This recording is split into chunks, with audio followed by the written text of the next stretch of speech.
Here we go. All right. Hey, Facebook Live. Hope you're doing well. My new friend Vitaly Golomb is here, and we've got a great little evening show for you here today. We've got Johnny out in the green room, and hopefully Eric joining us as well. Actually, I just see that Eric clicked on the email I sent him because I've got neat little tools that way. So hopefully he'll be popping in here very, very soon. And Vitaly, how are you doing, man? I'm doing great. Awesome. Well, hey, thank you so much for carving out the time to be with us. We're going to be talking about culture issues and culture fluidity issues, and it is really going to be a lot of fun. I'm trying to remember.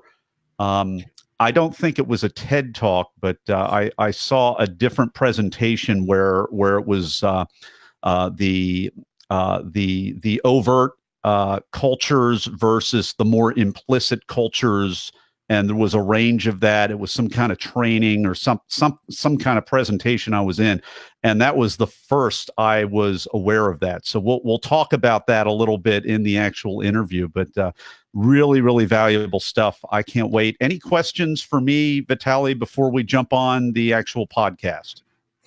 No, let's jump on. Let's do it. All right. We're going to rock in 3, 2. We are live with Vitaly Golomb. Vitaly, are you ready to talk? I am ready. Vitaly Golomb is a Silicon Valley native entrepreneur, investor, and author of the best-selling Accelerated Startup.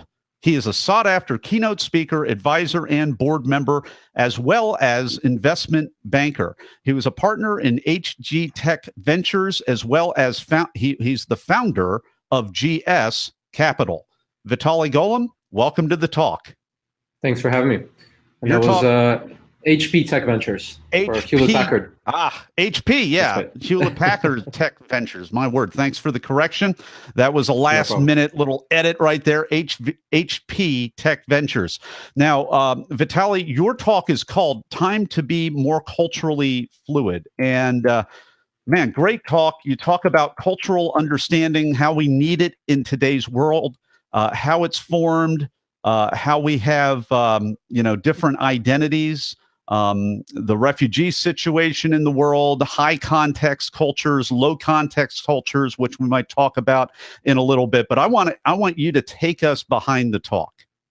Sure. Yeah. I mean, a few years ago, a friend of mine who used to put on the San Francisco TEDx asked me to be a guest. And I did quite a bit of speaking more on technology and innovation topics. But for TED, I really wanted to come up with something that's a little bit deeper, that's well beyond the tech scene, which we live and breathe all day, every day here in Silicon Valley. But something a little bit deeper. And my family immigrated from the Soviet Union when we left the Soviet Union, and we were political refugees. We did this whole trail through Czechoslovakia, then. Now, no longer Czechoslovakia. We spent 4 months in Italy, a month in Austria, and really kind of identify. And since this talk a few years ago, even we see more of this coming out of other parts of the world. So it's an incredibly important topic, and I really consider myself 1.5 generation American. Mm-hmm. So I was born in Soviet Union, now Ukraine. I came here with my family when I was 8 years old. I'm really bicultural in that way. I spoke Russian at home, still do with my parents, and it's really something, because when I was growing up, I didn't really fit into true kind of American, baseball, pizza kind of thing, and but on the other hand, now it's a huge advantage because I do business globally. In fact, it's a requirement. My partner in the business, he speaks 5 languages. Everybody in our office speaks at least 2, and a lot of what we do is kind of building bridges between Europe, Asia, and Silicon Valley. My new favorite word is the word polyglot, and that means someone who, for everyone listening, someone that has multiple languages. So it sounds like that's a requirement at your firm to be a polyglot, and that would take me right out of the running. Yeah, it's an interesting one, but we do so much business internationally that it's a requirement. Well, and I appreciate your story, Vitaly, because I have actually a family member who married my sister and grew up in not in the Ukraine, but in a different communist country, went literally across the sea to Greece. And then, very similar kind of trek to yours. And this was a good 20 years back, a little older than you were at the time. And so, I really love the richness of the heritage that he brings to the family and everything else. But man, was it ever hard? I'd love it if you could just tell us about how you turned the severe challenges, I would imagine, of your journey and immigrant, really being a refugee. How you turn that into successful entrepreneurship, because obviously you're doing a bang up job. We were a little bit different, where my parents obviously had very high educations, and we were there were a couple of times during the Soviet times when Jews were let out of the Soviet Union, right? One's was in the late 70s, where my parents didn't get out; they got declined, and then one was in the late 80s, and it's probably outside of the context of this conversation, probably a really interesting long history that I would encourage everybody to look up. But in the Soviet Union, Jews, there were quotas for how many Jews can get into a good college, etc. So there, more than anywhere, you would have really strong educational values and things like that. So both my parents had great educations, and that's really what we came over with. And they instilled those values in my brother and myself. We worked hard, and as a lot of immigrants in the U.S. do, they really appreciate all the opportunities. So we both went in, kind of in the business side, and I think our multicultural background and kind of a global perspective helped us in a sense. And really, it's just, I give a lot of credit to growing up in Silicon Valley. Really, it's kind of a magical place. I went to the same high school as Steve Jobs and Wozniak. I started a print shop with my dad back when I was a teenager. And we were in the same strip mall where the computer store was, where Jobs and Wozniak bought parts to build the Apple I. So when I was growing up, I couldn't really appreciate all the history there, and Apple wasn't really doing what it is today. Also, it was kind of in trouble in the 90s. But I was around it. I saw the first browser, Mosaic browser, when I was like 12 years old, 11, 12 years old. I was around technology and really dove into startups from day one. So really didn't have the typical traditional college experience.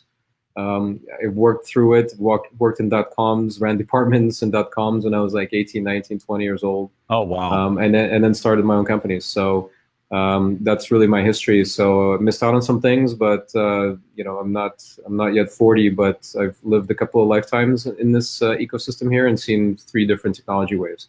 Yeah, so it gives me a broad path. This gets more and more interesting. So I know what I was doing 20 years ago is getting ready to graduate from college, doing all of that. It sounds like you kind of bypassed that a little bit and started managing these startups. Were you affected by the kind of the .bomb side of things? What was that like, just as an 18-year-old, having that kind of leadership, managerial responsibility, and then get smacking against the wall when it blew up a little bit in the bubble?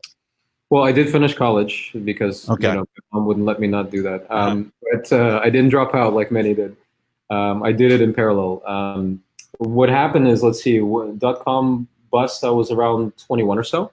Still in college, because I took some time off. I took about a semester off while I was number 19 or 20 employee in a fast-growing startup. Within a year, we were 120. And then 6 months later, I was part of the skeleton crew that kind of closed it down. So after that, it was quite tough because it was a very competitive market out there and very little going on in Silicon Valley between, let's say, 2001, 2004. So I got back in the print industry, messed around there for a while, and then started a design firm in 2005 and interacted with the kind of the next wave, the social media generation of startups, as a kind of a service provider and an advisor, and then eventually started a software company around 08, 09. And that's a company that I sold in 2015. So it was a tough time. I would say most of my friends were, if it was a couple, at least one was unemployed for a long time. So it wasn't really what it is now in Silicon Valley, where virtually full employment and traffic like you wouldn't believe on the Yeah. 101. So Yeah, I it was quite a different time. Yeah. can imagine. But I mean, what I'm hearing through your story, Vitaly, is I mean those early lumps that you took when the dot bomb hit became really almost like a badge of honor when the web 2.0, the social media, all of that, and they were drawing from your expertise that you had, even though you were young, you were able to amass all of this knowledge and experience, and that came into play not all that long later. I mean, I'm sure at the time, you're 21 years old. It seems like an eternity, 3 or 4 years, but on the other side of that is, as we know, it will eventually, this too shall pass. So what's your advice for anybody that might be in the middle of some kind of a similar situation where they're in kind of a dead spot right now, but they've accomplished some amazing things, and it's all about perspective. What was your perspective that got you through? Um, it was a real hustler mentality. You got to hustle to make it happen, and pay the mortgage and what have you. So I probably wasn't that self-aware then, to be fair. At this point, I would say the following is that it's highly likely, and we're prognosticating a recession in the next year or two. That's going to start here. It's just maybe earlier. If you saw the stock market in the last couple of weeks, holy cow. So the market doesn't know what to do with itself. The recession is going to come. It's inevitable. We hope that it certainly won't be 2009, 2010, but there will be a slowdown. And a lot of times what's interesting is that the best technology companies are founded typically during those times, because what they do is they capitalize on the fact that everybody's looking to save money, and they will try new things to save money.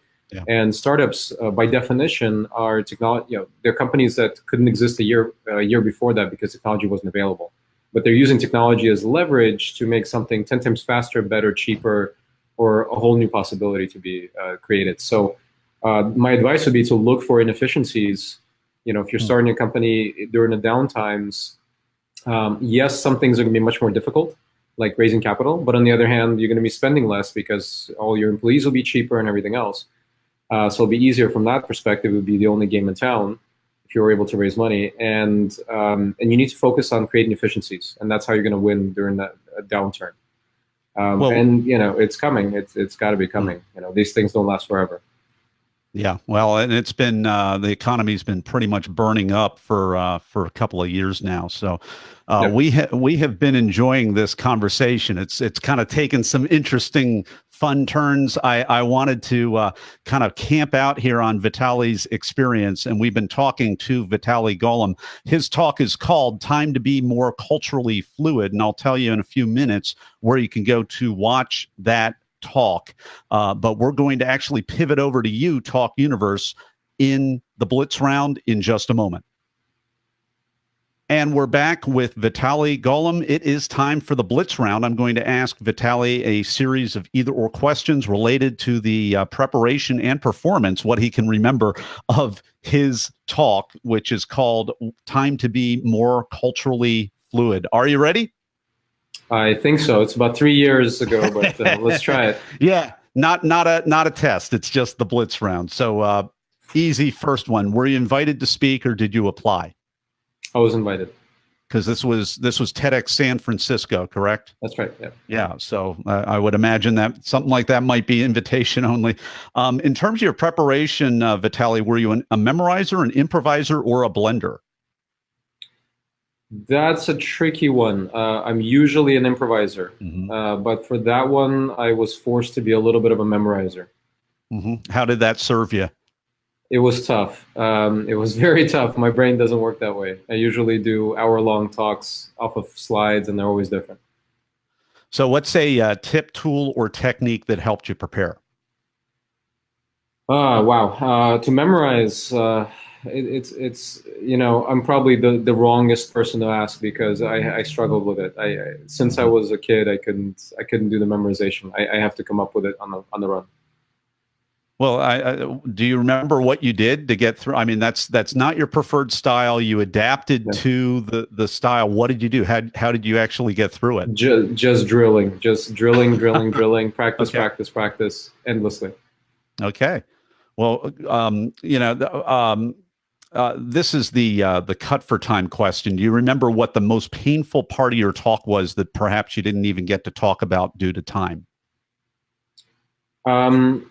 No, the timeline is 18 minutes. I think I ran a little over because I was trying to pace myself and not go too fast. I have a tendency to talk a little fast, or at least then I did. And I've trained myself, and I've done a few hundred speeches since then. But I think I've got everything in there. And I basically had two sections. One was looking back, and one was looking forward. Okay.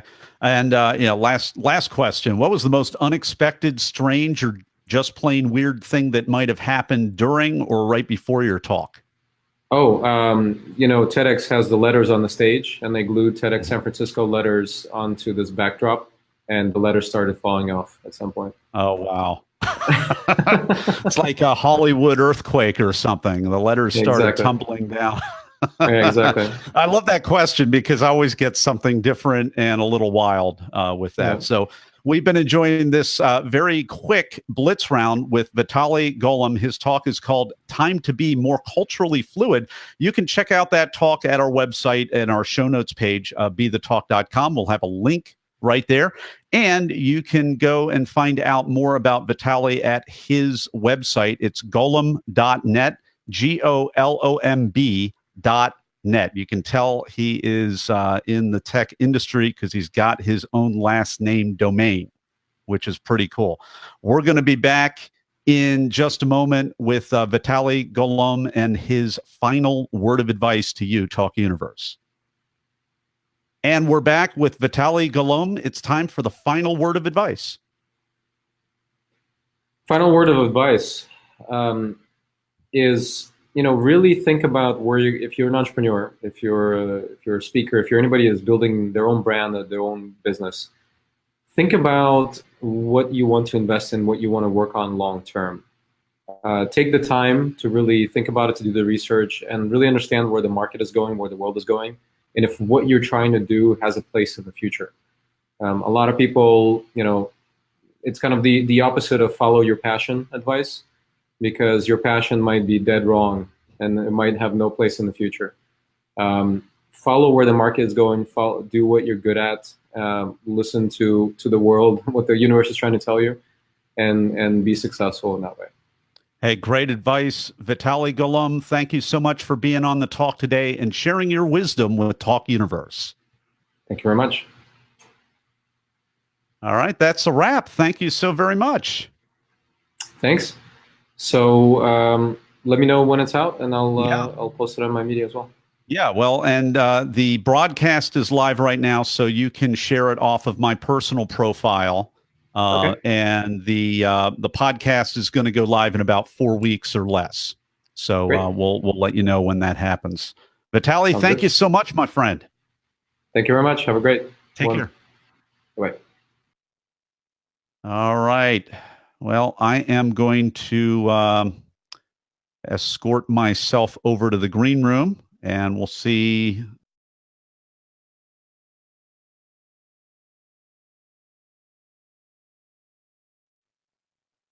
Hey, Johnny, how are you?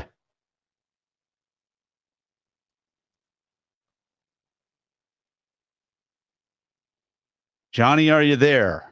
Hi, guys. Yeah, I'm here. How are you? I can hear you now. Good. Good. I'm real good. And I see Eric down there in the green room. So we're waving to you, Eric. Hi, Eric. We're going to bring you on next. Man, that was something. That was interesting. Yeah, really interesting. It's really interesting the different people that I've been able to meet through the podcast here. So what I'd like to do, and we've had a little bit of an email exchange, so I just want you to feel prepared and everything else. I'm not going to let it out of the bag because we're broadcasting right now, but what we were exchanging in the email, that's a really valid part of your experience. And so we're going to talk about that in lieu of the blitz round with yours, which I've never done before, but we're going to talk about it because the whole point of this podcast is we want to learn from each other, and there's some really valuable learns for all of us all the way around.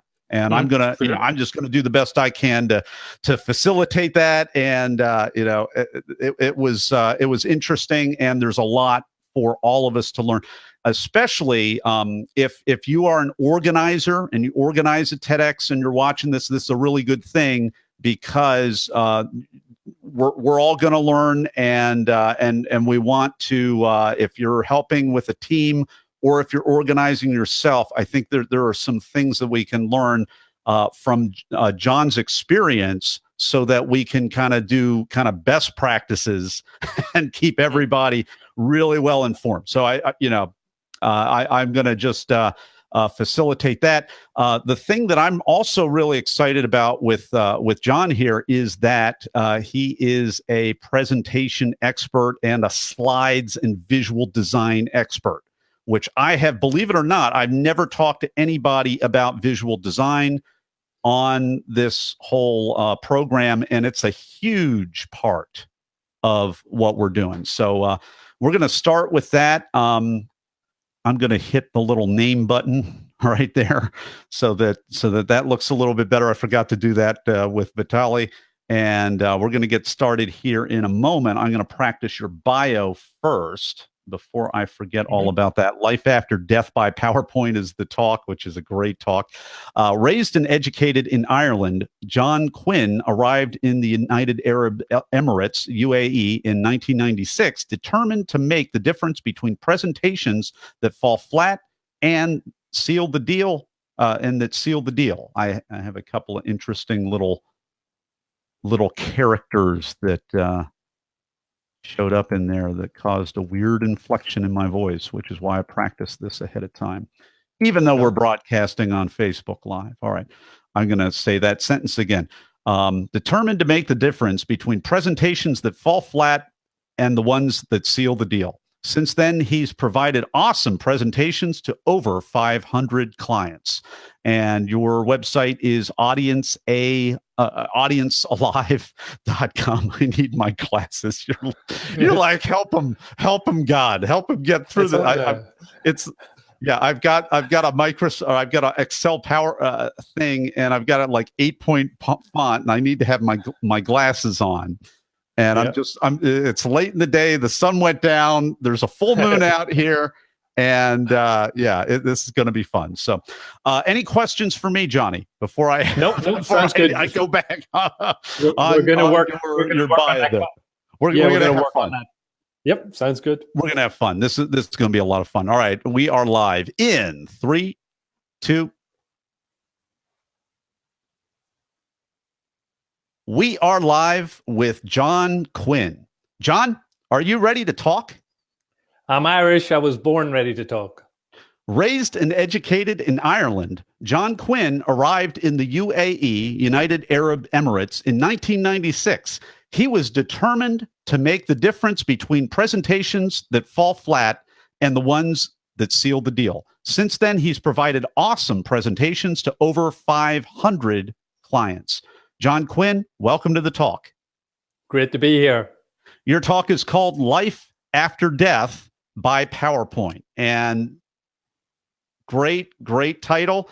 I've got to say this. I don't believe this was your book, but I read a book about 10 years ago when I was in a graduate program, and it was called Death by Bullet Point. And that is really the book that turned me on to really what your presentation was all about, really what your brand is all about, good visual designs. And it sounds like if there's one person that hates bullet points more than me, it might be you, because you say, I'm going to make your presentation better. I'm going to kill it. I'm going to kill those bullet points. So please take us behind the talk. Yeah, well, really, there are 30 million presentations go on every day somewhere in the world, and the vast majority of them. No, 30 million. 30 million. Oh. That's 350 going on every second in the world if you work on it. So 350 presentations going on right now, somewhere in the world. And, the vast majority of them are full of bullet points and people reading their slides. And that's the number one hate we see of audiences. So I named my business Audience Alive because I'm really trying to focus on creating a dialogue with the audience and to stop monologuing. People tend to stand up, monologue, read their bullet points and use it as a script. And we were talking earlier with Vitaly about how he remembered and how he worked to his script. And very often people use a visual media to remind them of what they're going to say next. But that doesn't create a story or an anecdote, and it doesn't create real engagement with audiences. So over the past 15 years, we've engaged thousands of audience participation units with trying to help people with connecting with the audience and create a dialogue. Interaction is the difference between a monologue and a dialogue. Mm.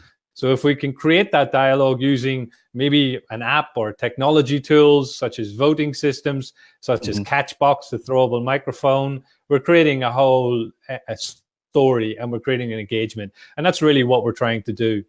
So I'm from Belfast in Northern Ireland, where we've had enough bullets over the past many years. So I'm the boy from Belfast trying to ban bullets. So that's really where I'm coming from.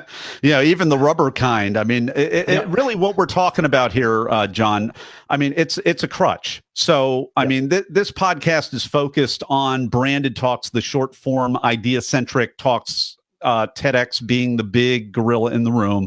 But what we're talking about right now, if you're given a keynote presentation, if you are, talking to the board of directors for your company, if you're doing anything, can't we just ban the bullets? It's a crutch. Well, it just signals that someone hasn't prepared as much as they could. What are your thoughts on this? Why are you so passionate about it? That's what I think. That's what I think, everybody. Why are you so passionate, Johnny? I mean, I've seen people asleep. I've seen people, audience members, on their Facebook. I've seen people completely tuned out. I've seen people bring knitting. A lady, I talked to a lady one day. She brought a whole roll of knitting with her and was knitting. So people are so bored at these events. They go to them, but they're there for a couple of different reasons. 68% of audience members want to network and connect with each other. And we really allow them to do that? Over 89% of audience members want you to change your message depending on who's in the room and what they want to learn. So using interaction. 89% of people expect us to change and adapt. Yeah, which is to learn. Yeah, which is a real challenge when you consider that 20 minutes is the average amount of time that you want to have in a meeting, and this is a short form talk, and it's great because it's a soundbite. People can grab it, they can learn something, but we're being forced in a 1 hour meeting to listen to hours, 30, 40, 50 slides, and it's really boredom is the norm. And people like Jeff Bezos at Amazon have banned PowerPoint. There is actually in Switzerland a political party called the Anti-PowerPoint Party, and I'm a member because I've never heard that before. And there's a political party in Switzerland. There is. Now we don't often blame the vehicle in a crash. Very often it's the person who's driving, and that's the problem. So PowerPoint isn't the problem. It's people who are using it incorrectly are the problem. We have to change our concepts of how we get our information across. We have to get rid of bullet points simply by adding more icons and infographics. And we have to try and minimize the amount of content and text on our slides and stick to one simple commentary on each slide and really try to get the message across as quickly and succinctly as possible. Well, and I think that's the deal is getting the slide, one idea per slide. I think that's really the key thing. And hearkening back to the book that really turned my eyes on about, really more like 15 years ago, it was probably published 20 years ago. But that was the central thesis of that book. And that was hard to do. It's hard to do. What John's talking about is hard to do. However, everybody that has to listen to us, they're going to love us if we can simply do this. And I I'll tell you what, I was at my faith community on Sunday and looking at italicized multiple tiny, and I'm in the back row of the place, so it's looking real small, and I'm thinking, oh my word, this is really we're risking losing our influence to a degree when we demonstrate that we're not visually literate, as shown by tons of bullet points, 2 different or more fonts, or just tons of ideas per slide. And that's the real thing. A smooth, well done presenter will limit their slides down to 1 idea per slide, or they won't use them at all. Well, there is actually a formula around this from Guy Kawasaki, which is called the 10-20-30 rule of presenting. And it's quite simple. We should have 10 points in our average presentation, not 50, not 30. We should have 10. 10 is the optimum number that people can focus on. Delivered in 20 minutes, which is the second number, 20. And the one that interests me is the one you've just brought up, which is the last number, 30. 30 should be the minimum font size on PowerPoint slides or Prezi slides or Keynote slides, whatever you're using. If the font size is 30, then it forces you to just have the wisdom of your presentation, not the knowledge on the slides. Because, if knowledge is knowing that tomato is a fruit, wisdom is knowing not to put it into a fruit salad. So very often we see people data dumping into their slides and trying to put everything in there and hope that some of it's going to stick. You've got to leave stuff out of it. You've got to focus on what the core story is. And I love that Guy highlights that if you want to find out what your optimum font size is find who the oldest person is in the room and divide his or her age by 2. That's your optimum font size. I love that rule of thumb. Appropriate. Yeah, I love that rule of thumb. I mean, I've heard much of what you're talking about, not all. So this is really, really neat stuff to talk about. Guy Kawasaki, what a great thinker, what a great thought leader. 10 points per presentation, 20 minutes per presentation, and 30-point font. Man, if we could all get our minds around that. Really, I mean, slides and visuals. What's the rule of thumb in your opinion for, how many presentation of the, how many did you say, 300 million 30 million presentations a day, however many? A day, yep. Yeah. Whatever the number was, what percentage of them really need slides at all versus what percentage just, shot in the dark, really is it a crutch? I mean, I'm a Toastmaster, and I believe that, there's a big difference between a speech and a presentation. Actually, a lot of business people are given a presentation by marketing. I'm told, go deliver this. I assume that there's a fair amount of them out there who would rather tell a story. And a story could be a great case study about something you've done recently. And that would be much more engaging to a potential client than taking them through the entire history. One of the big features we're seeing in PowerPoint is having an impact, and that is called Microsoft Zoom.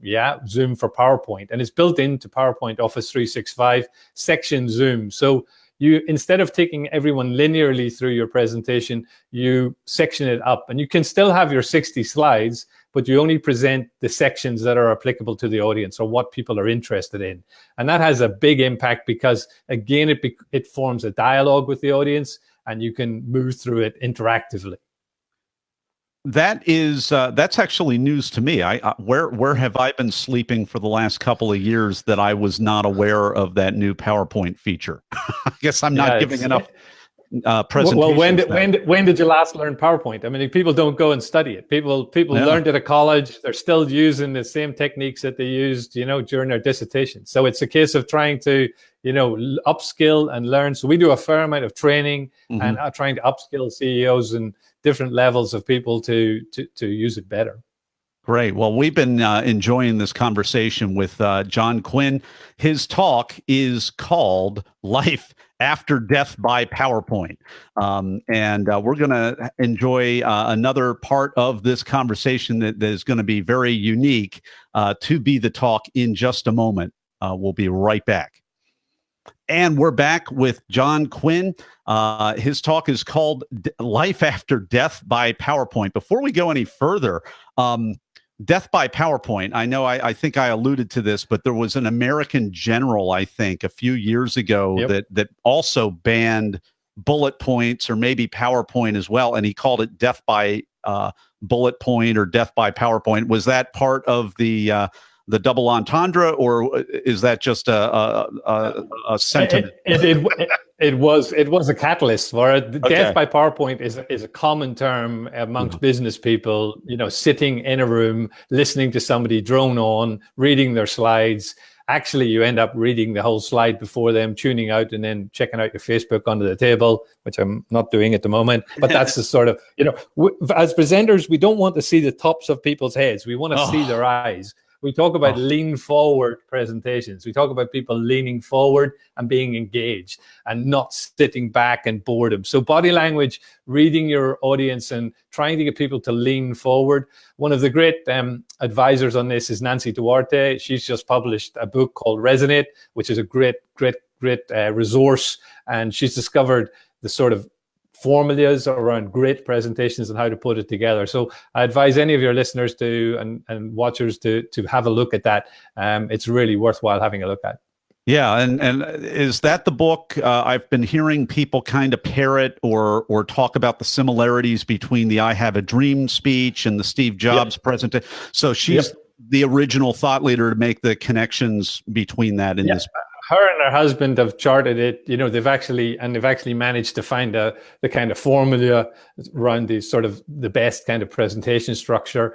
It's simple as anyone, as any great idea is that it's simple, but it hinges around storytelling. And, as an Irishman, we're taught to tell a story, or stand up and do your party piece. But that's and I'm doing that with my kids now. So the idea is to kind of make things anecdotal and try to make things interesting to the audience. Try and have a start, middle, and end. Try and have a good impact, and people are going to remember the last thing you say. So try and create impact towards the end of your presentation as well. But have a structure to it and try and use the rule of thirds. Try to have three things. People love talking about three things. We talk about the ABCs of presenting. So the audience, the body language, and the content, and working through those. And a lot of people forget about the audience. The audience is why we're there. The audience at the end of the day is why we're communicating, is to try and create engagement with an audience. So profile them, find out who they are, what they want to know, try to connect with them. Use different technology to help you if you want to. We've seen great technology products around over the years. You've seen stuff like clickers, the little voting clickers. They're making a resurgence at the moment. Apps that people connect with. And I've also got something here which is called Catchbox, which is a throwable microphone. So instead of actually sort of using it or the traditional microphone, you throw it around. So there are technology products that can help create more engagement with audiences. All right. Well, we've been enjoying this discussion with John Quinn. His talk is called Life After Death by PowerPoint. We've been talking real heavy on the visual design, and we will have a bonus segment for you that's going to be very, very important. But wanted to let you know where we can go to find out, to actually watch his talk. And you can do that over at BeTheTalk.com. We'll have a link to it, as well as his website. John's website is called audiencealive.co.nz. audiencealive.co.nz, as in New Zealand. And we will be back in just a moment for the final word of advice. And we're back with John Quinn. It is time for the final word of advice on visuals and visual design. Thank you.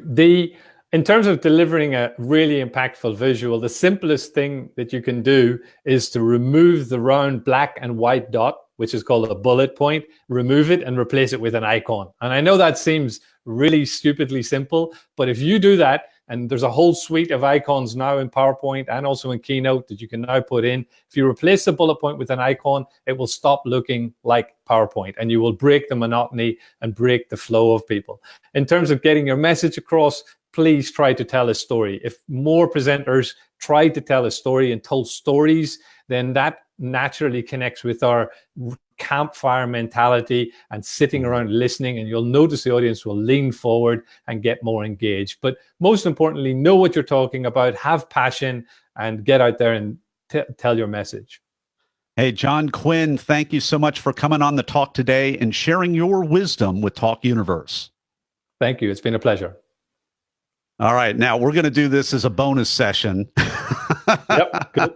I just think that flows better, and we do need to we need to let this whole thing out of the bag. So we're gonna do this. All right, hey, how do I normally open up a bonus session? Hey, everybody, welcome back. This is the bonus session with John Quinn. John, how are you?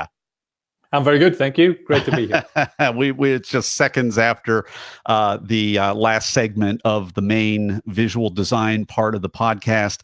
And this is great because I haven't had anybody on the talk yet to talk about slides, bullet points, and what a horrible idea they are, and some of these things. And yet, at the same time, I'm just going to briefly summarize this, and then I'm going to ask you, John, to just share, your part of the story, what you mentioned to me. And the whole point of this, just so that everybody knows, is so that we can learn. All right, Talk Universe, I don't want this to happen to you. All right, I want you to go in here with your eyes open and just do the best that you can, and have a different outcome. But basically, part of my prep for the show is you got to have a link. You can't just come on the show and have a Toastmasters thing or a valedictorian speech or what, that's all great, but that's somebody else's podcast, or that could be your own podcast. So that's part of the whole thing. As part of watching the presentation, I watch the presentations. I have up to, sometimes 10 or 15 that I do in a week.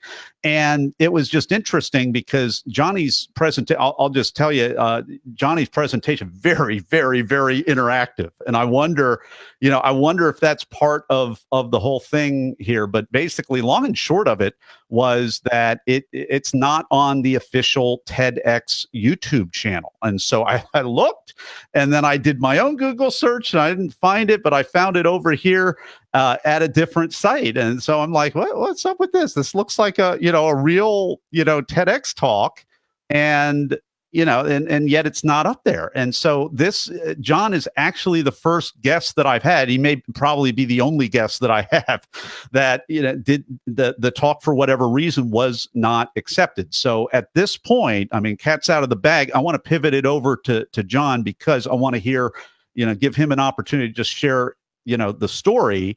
And if the organizers are actually listening to this, then I'll give you an opportunity to share your part of the story as well. I don't know that would really happen, but John, take us behind the real part of the talk and why this didn't quite happen.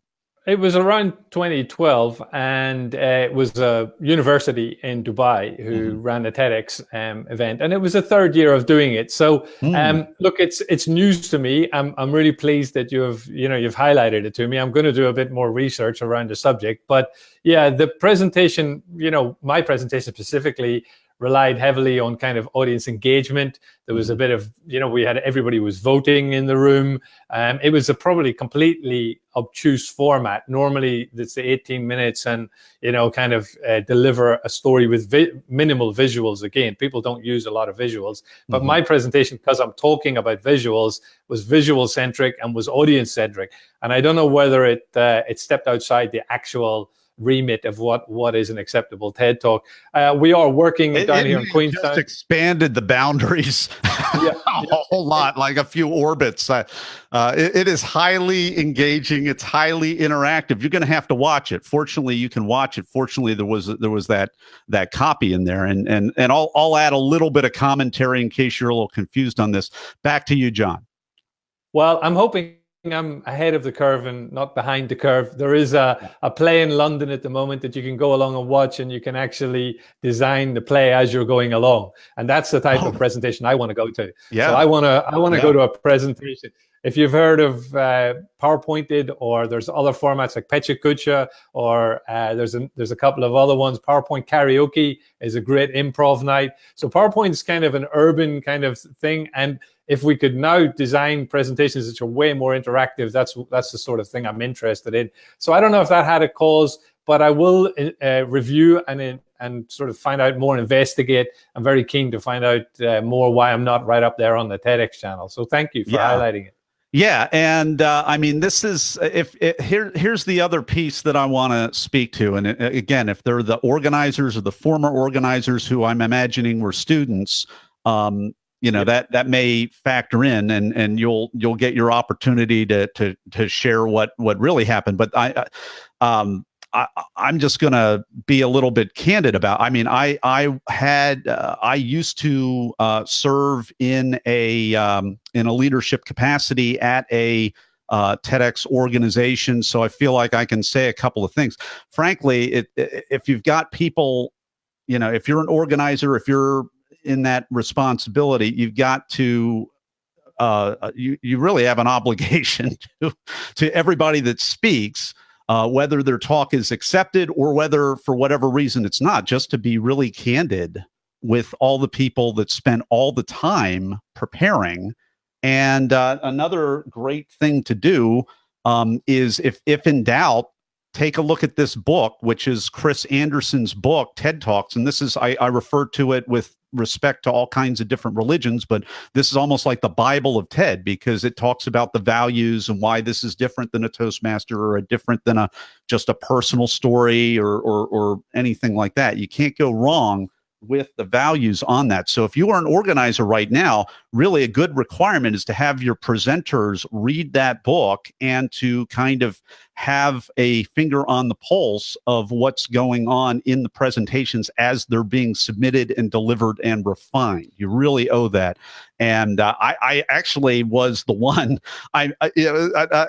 John was you're such a great sport in terms of the email exchange, because I was like, I didn't want to bring you on the podcast and kind of have this weird interrogation after I was also the one to kind of break it to you and say, hey man, I'm really sorry to tell you this, but it didn't make the official channel. And I mean, you're a good sport about it. You can always go back and give another one. However, nobody else was straight with you, and I'm the guy like 3 years later that's interviewing you for a podcast. So if you're an organizer, don't do this. Don't have the podcast guy be the one to do that. And I mean, from my point of view, I spend a lot of time disrupting the norm, and if this is disruption, then hey, I mean, like I'm pleased, but I'll get to the bottom of it. So thank you for highlighting it. Yeah, well, and thank you for being so gracious about we're bouncing back and forth. One of my values whenever I'm bringing a guest on BeTheTalk, I don't want it to be a gotcha situation. And most of the podcasts that people have brought me on, they've asked me some kind of weird, possibly controversial or just inappropriate question, and it's like, I'm not going to answer that. and it's a real value that I think really highlights the difference between just the skill of interviewing and all that I don't want to get into, but wanted to make sure that you were comfortable talking about that. I really appreciate you talking about that. And I think there's an argument to be made that you expanded maybe beyond the boundaries or beyond what the idea we're spreading the whole thing was, just in terms of the severe interactivity of what you did, which is really great. It's, you want to engage people, you want to disrupt the norm, find out how to master some of these tools that, and John, your company manufactures a lot of these tools. If I saw like the audience real-time voting system and some of these other things. We represent the companies. You represent them. Okay. You represent them. So there are a whole range of them out there. I think it's inherent in us to not want to create a conversation. And sometimes, we're taught that you need to monologue, stand up there and deliver a monologue. Whereas if you create a dialogue with people, we find it becomes much, much more easy. I mean, for example, in LinkedIn, there's an option in LinkedIn, in every LinkedIn, when you're in a meeting or in a group, you can find who's nearby and connect with everybody. Mm-hmm. And every time I show it to people, they go, oh man, I never knew that's there. It's awesome. I can connect with everybody in the room. And so why are we as humans, are we so insular? I think it sometimes sort of reflects on that we don't actually really want to speak in the microphone, or we don't really want to put a comment forward. But actually, when you create that engagement, it's a lot of fun. And that's, I got addicted, if you like, to that whole engagement and that whole dialoguing. And maybe, again, as you've highlighted, I might have pushed it a bit too far and it stepped outside the TED. Now, I am running a couple of TED events. We've got a couple of TED events in the planning here down in New Zealand. So we're looking at, and especially we're doing it for kids as well, TEDx Youth. Mm-hmm. So yeah, I'm looking, and I'll be looking closely. Wow, I'm organizing. You're organizing. Wow. Okay. So John, don't do this to anybody else. I won't, I promise. When they speak at your event that you're organizing and it doesn't get accepted, God forbid, don't. Yeah, or at least tell them. At least tell them they've not been accepted. I didn't even know. Yeah, and what did they do? You tell everyone what you told me. I didn't get any reaction from them at all. And in terms of whether it's been put up or not. And I suppose that naively I wasn't aware that you should check it on there, that you should actually be checking it. So I was quite happy to get the link. I got the link, which was the recording, and I hosted it myself. So, and it's been on my own YouTube channel. So it's really a case of trying to check out where it is and where it's going. I don't know if it's got something to do with the Middle East and the fact that it came out of the Middle East, but I mean the TEDx Dubai goes on regularly, so we'll have to check it and find out and more. that's a little beyond the conversation, because I mean the investigator in me wants to ask, hey, what about the other people that spoke in that event? Was there and that's kind of a moot point for right now. But they basically gave you the link, patted you on the back, and you had no idea there was this kind of disconnect that other people might see. So again, those of you listening to this, get a copy of the book. You don't even really have to study it all that much, but you can really get a lot. It's an easy read. That's probably the best thing you can do. And then if you're a leader, if you're an organizer, then be a leader and steer people in the right way. It's always a good thing to hire a coach to help you who's actually doesn't just call themselves a TED coach, but has actually been on the TEDx stage, if that's what they're selling. And if they've been on the stage and if they're a reputable coach, then it's going to be money well spent. But I'll just land this whole thing by saying, hey, thank you, John Quinn, for being so brave and candid with us, talking about this situation and just, help having an objective conversation about this whole thing. And congratulations for being on, absolutely on the bleeding edge of what hopefully we'll see more and more of, the kind of interaction, not political interaction like we're seeing in some of these town hall open meetings in the United States and probably otherwhere in the world, but the fun kind, in companies and the kind in nonprofits and maybe faith communities where everybody has a voice and we can all grow together. Thank you. Couldn't agree more. That's the best summary of it. Thank you very much. It's been a pleasure. All right. Well, hey, that was quite a bonus session, but thank you for thanks for being willing to go there. And everybody watching on Facebook Live, I mean, I was like, this is interesting because I want to stay on brand with the podcast. And John seems like, especially over email, when I'm being a little bit investigating ish. I didn't want to look like Sherlock Holmes here, but I was just like, how did this? How could and John didn't know about this, and I'm like, how could this possibly happen? And since you were willing to just candidly be candid about it, I think we're helping a lot of people avoid kind of that unpleasantness, and yet at the same time you're organizing. You're organizing, Yeah. and Well, it's a few years later, so I will get to the bottom of it, and I'll update you. And thanks a million for highlighting it, and we'll work it out. curious. Yeah, I'm curious, but at the same time, I kind of like, let's, if we need to let it go, let's let it go. But I'm really that was the ultimate twist that you're so you have events and are there dates and you've got a license and all of that. Yeah, no, we're in the early stages of it, so we're working towards it. But there's moving towards the license and everything else. That's awesome. Yeah, that's really awesome. So I will find out. I'm in touch with them. And look, they're a friendly bunch. A lot of people seem to think they're scary, but they're not that scary. No, they're great. And I forgot to mention this when the podcast was going, but sometimes universities they're student led and student organized, and then there's a lot of turnover in its students, so it's easy come. And sometimes the sound doesn't work the right way, or sometimes the footage gets corrupted. And sometimes things happen that wouldn't normally happen in maybe a regular volunteer TEDx, but they also happen there too. I have a sneaking suspicion that it could have been some of that as well. So I will. I'll get to the bottom of it. I'll find up the contacts, and we'll work it out. It'll be good to have it as a footnote to what to what we've highlighted. So it'll be good. Yeah.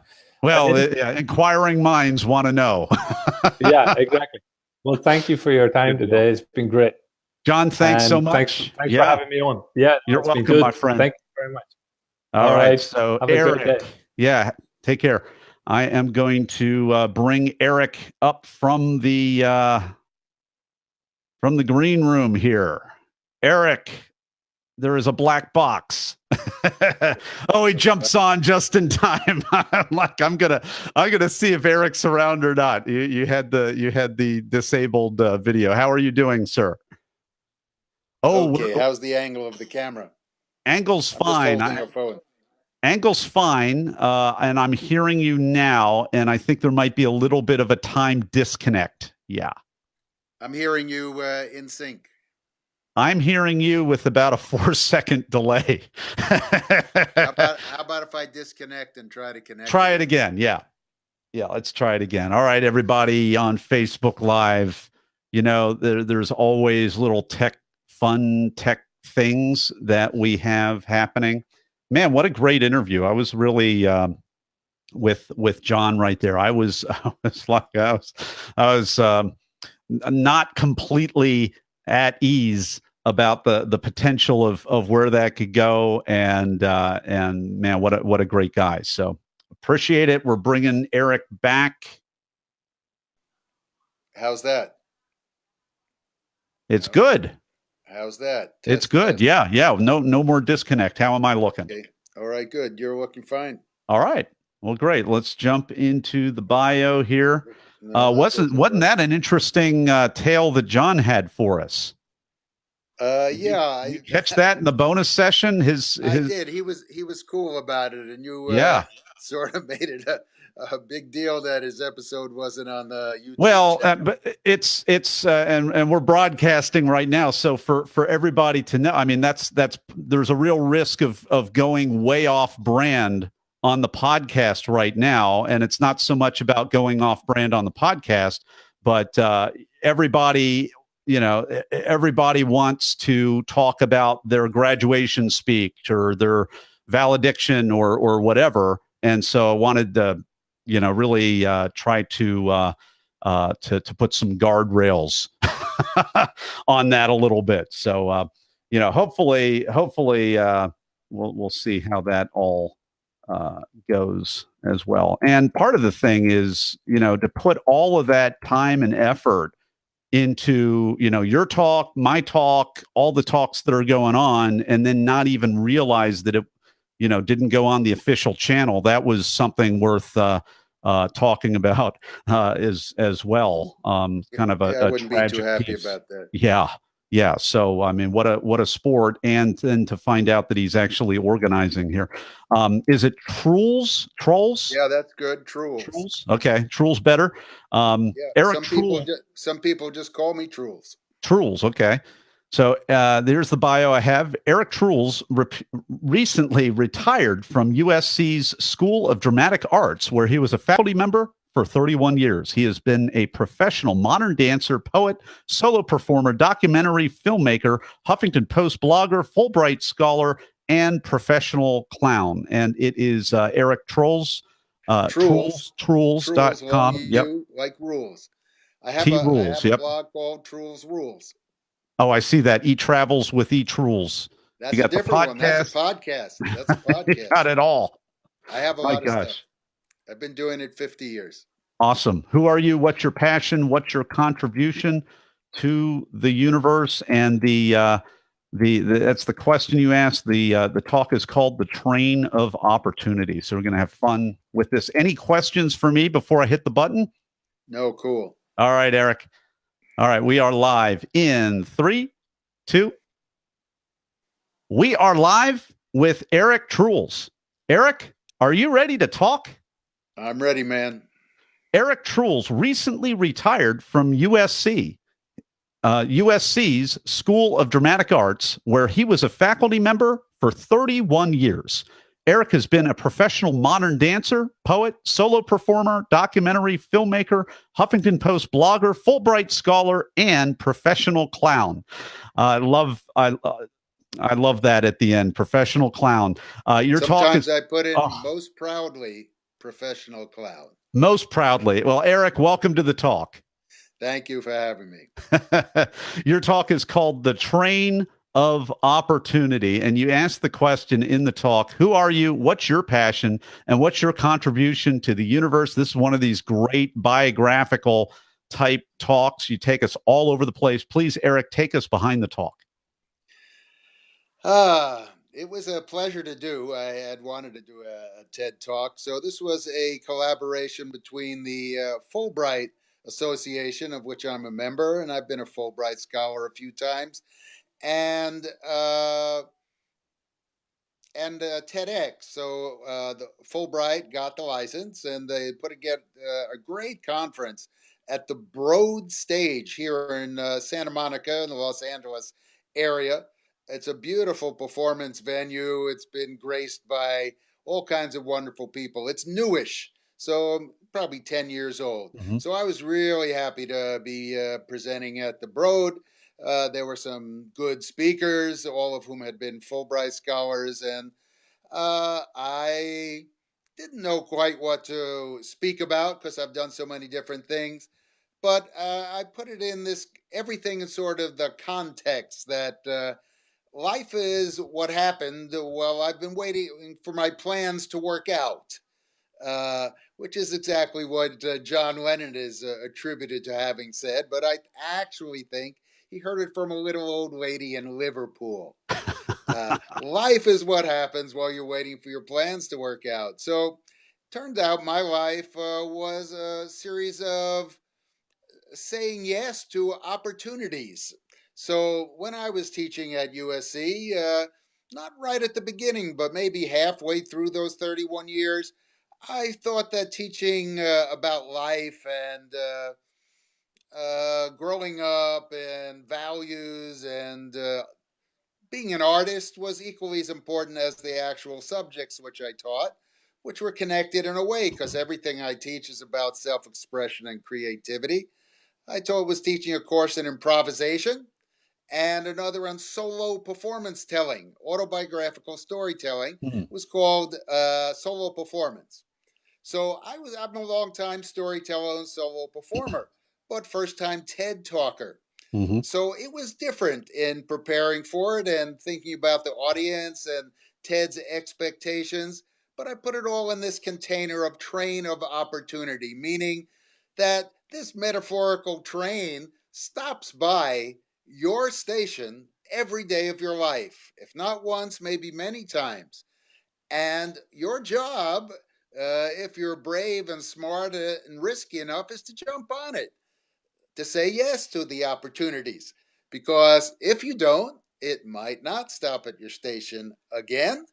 And you might have missed an opportunity that I don't want to say you'll regret because you would never know what it was. But I always found that while I was planning one thing, life happened another way with opportunities coming. So I never planned to be a 31-year professor, theater professor at USC.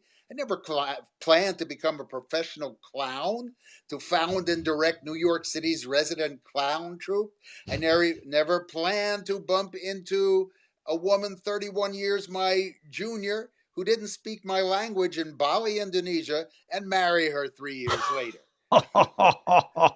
Or to adopt our 8-year-old nephew, who's now my son, in Los Angeles, California. So life is what happened while, I was saying yes to these opportunities.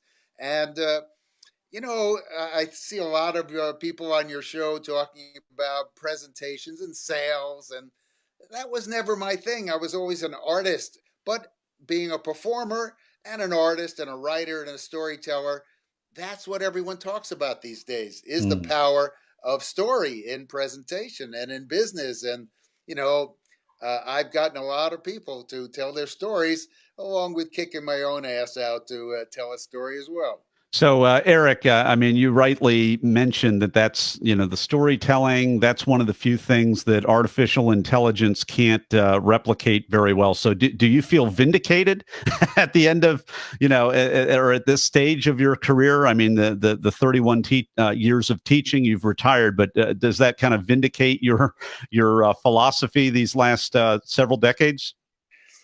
I don't quite like the word so much, Nathan. Vindicate. I was never It's in the kind of a wrong. loaded question. I Yeah. was never in the wrong. I was always doing the right thing, as Spike Lee would say.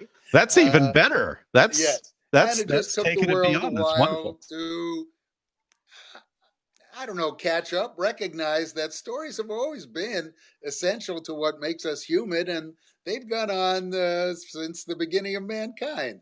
That's why there's been theater and dance and novels, and I've been an artist, so to bring an art form to public presentation, the art of public presentation or podcasting, is all interesting to me now. It's just a coincidence of different parts of my life.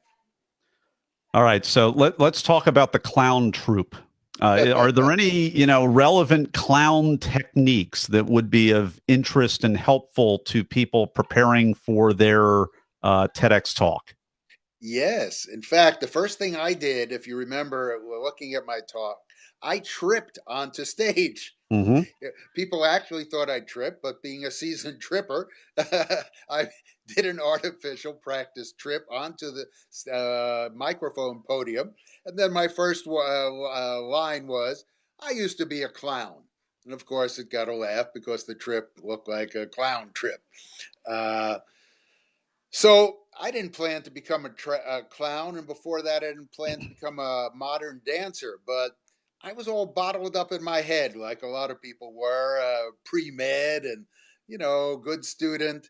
But it wasn't my calling, and it didn't make me happy. And I didn't like chemistry and physics and calculus, and so I took the road less traveled, and I followed my own instinct. I traveled around the country right after college, up and down, for about 6 months.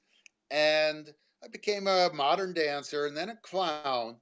And what's all similar in that story, in those stories, in the train of opportunity, is that clowns, too, in the way that I did it, improvised clowning in the public. The program was called Free Public Laughs and was to bring levity to the everyday situation in pedestrian New York, the Staten Island ferry or the subways. And as a clown, I would sit on people's laps in the subway. I would steal boyfriends and girlfriends. I would direct traffic. I made a lot of trouble and had a lot of fun and made a lot of people laugh. And you had to say yes to the people's in front of you. You had to be a good judge of who would let you play and who wouldn't let you play. And it was all improvisation. And my life has been all improvisation. And I've taught improvisation at USC for those 31 years. And I think they're all connected. I think life is a big improvisation. No matter how much you plan, your podcast, your life, your career, your marriage, your 2.2 kids and the cars, life is what happens while you're waiting for those plans to work out. Something else happens. Very few people in the world could have said, I pictured myself exactly here when I was much younger. Mm. I fantasize about those people. I think Steven Spielberg must have imagined himself a filmmaker for Universal and having his own studio. But I doubt he imagined himself getting divorced once or twice, or many of the other things that happen in life. And that's interesting and challenging about life. Well, I know one rule and only one of improvisation, and that is that you have to say yes and, not That's correct. yes but. That's correct. If you say it's raining and we're supposed to be in the same universe, I can't say no, it's actually a beautiful day, because then we're on two different planets and we can't continue the improvisation or the marriage or the train trip or whatever we're on together. Well, we've been enjoying this conversation with Eric Trules. His talk is called The Train of Opportunity. And yes, like Willy Wonka that I saw on TV the other day, he does pratfall clown-like and start his talk that way. We are going to be talking more to Eric Trules in just a moment over in the Blitz Round. And we are here with Eric Trules. It is time for the Blitz Round. I'm about to ask Eric a series of either-or questions related to the preparation and performance of his recent talk. Eric, are you ready? Blitz away. Blitz away. Here we go. Were you invited to speak or did you apply? I think you may have mentioned this. I was invited to speak. Because this was for Fulbright scholars at USC. And it was USC is the University of Southern California, yes, where I was a professor for 31 years. But Fulbright is international. It's the U.S. government's diplomacy branch that shares its scholars and citizens around the world, and also invites students and faculty from around the world to present their work and offer workshops and talks, etc. So this was a combination between TED and Fulbright, and I was invited, although I work on the Fulbright board here. Gotcha. All right. So sometimes I look at these questions and I'm like, I know where this is going to go. So are you a memorizer, an improviser, or a blender? That seems like a silly question to me now that I read that. No, it's a surprise answer. Oh. I actually write almost everything. My podcast or travel stories is completely written. My performances are completely written. Yet I taught improvisation. So the thing that every performer or good actor knows is that whether you have memorized lines or not, they have to be new every night. And being in front of an audience and being responsive to them, it's a combination.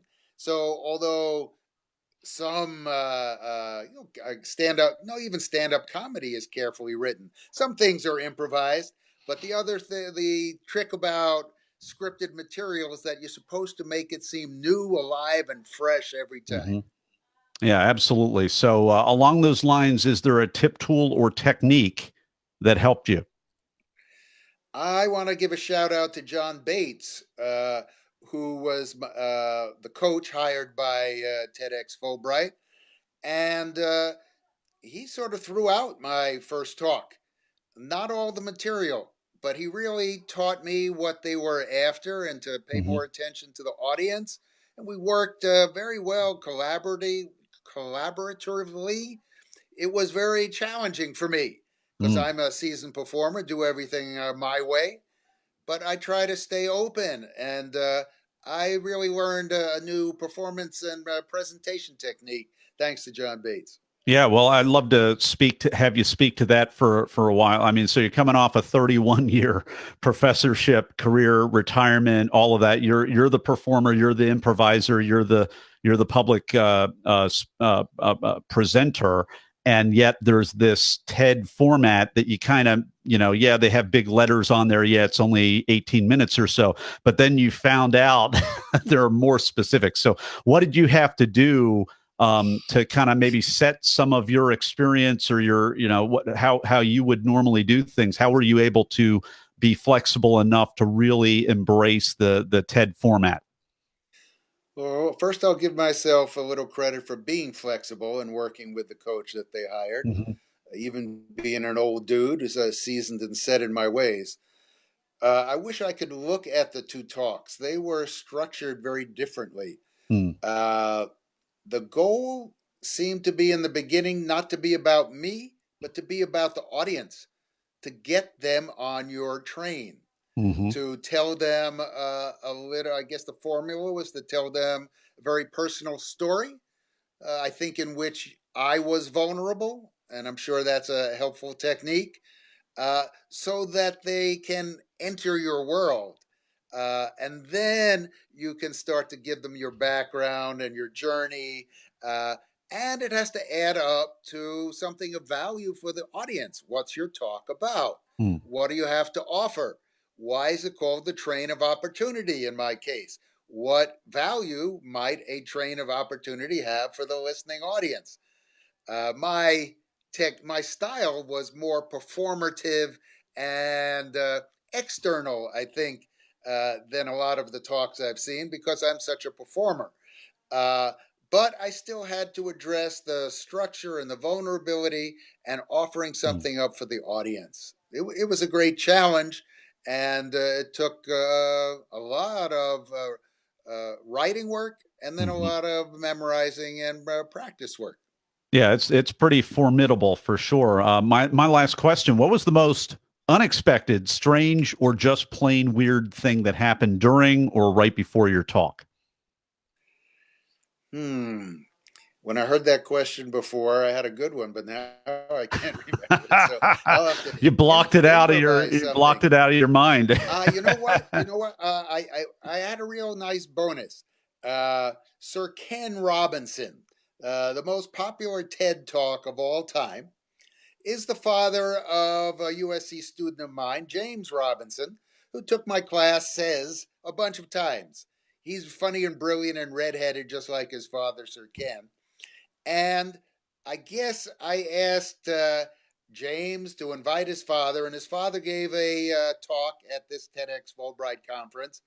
And then we all hung out and took pictures, and he was very complimentary. And I met his whole family, and I think that was a bonus and a reward and very gratifying for me. Oh, it's wonderful. We've been, and I'm going to just say that I'm going to get to meet Sir Ken next month. So I might Cool. just tell him hi from you. Yeah, he'll definitely know who I am. One of our guests, Dr. Michael Hines, who is episode 150, actually is hosting him and has spoke with him at conferences, education conferences. He's a superintendent on out at Long Island, and so is hosting him back on and invited me to come out and meet. So this is funny how it all comes together. So thank you for sharing that. We've been enjoying this conversation even more with Eric Trules. His talk is called The Train of Opportunity, and you can find out more about him at erictrules.com, Trules, erictrules.com. And we're going to be back in just a moment with Eric Trules and the final word of advice. And we're back with Eric Trules. It is time for the final word of advice. People out there in podcast land, I've spent a lifetime teaching and trying to practice what I teach, of being yourself, taking chances, taking risks, saying yes to opportunities that come your way, not figuring out what will the audience like, what are the results. I think that's valuable, and I know a lot of people uh, teach that and say and teach its value, because if you can see your own talk or presentation objectively, you might form it in a different way, right? You might think, what does the audience want or need? And I'm going to give them what they want.